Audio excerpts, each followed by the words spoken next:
a Florida fireman, a fire chief actually, has been accused of killing, assassinating, executing a businessman. Let's put up his picture full mass.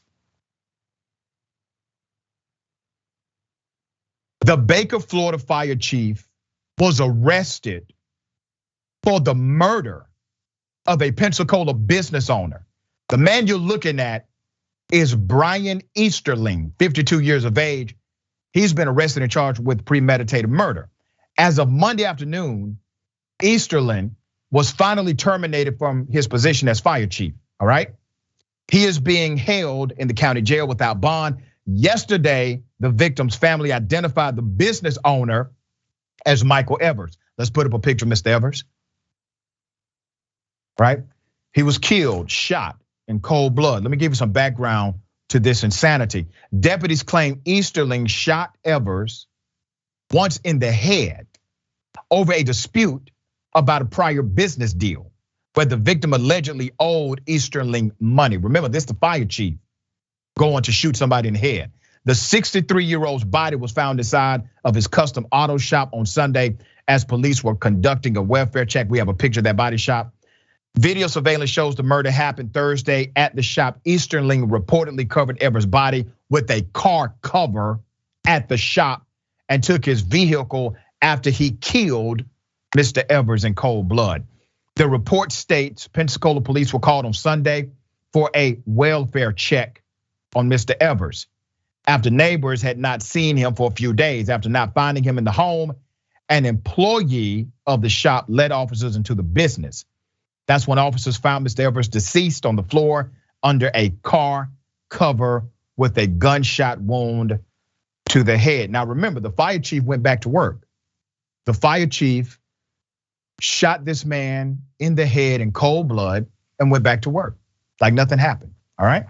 The report states investigators then interviewed another employee. She said Evers told her Thursday that a friend was coming by to bring him some money. Easterling arrived at the business around 4 p.m. The employee says she, Evers, and Easterling sat around talking until about 5 p.m.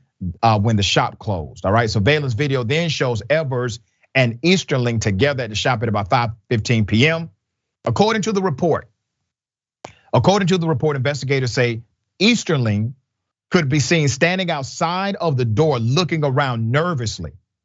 The report adds Easterling actually turns in a complete circle looking all around before entering the building.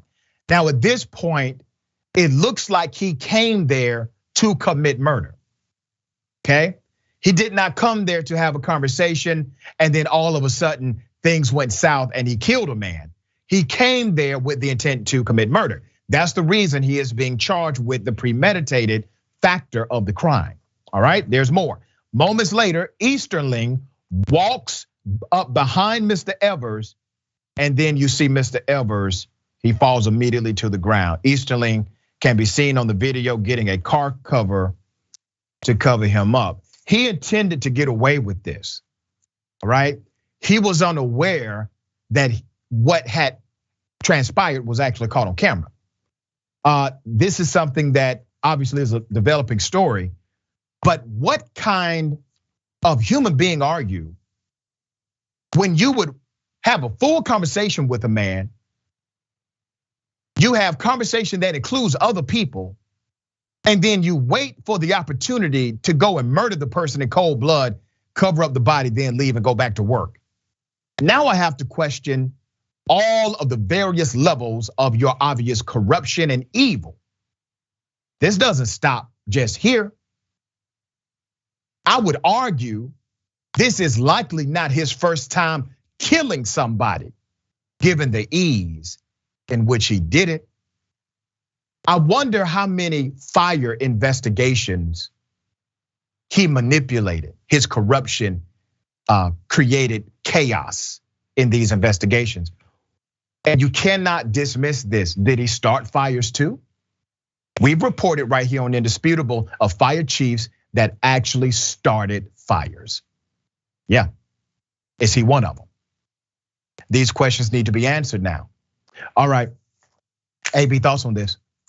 Yeah, so first and foremost, definitely premeditated here, right? Anytime you have that much time and a wait before you commit a murder, you definitely premeditated that and you knew what you were doing.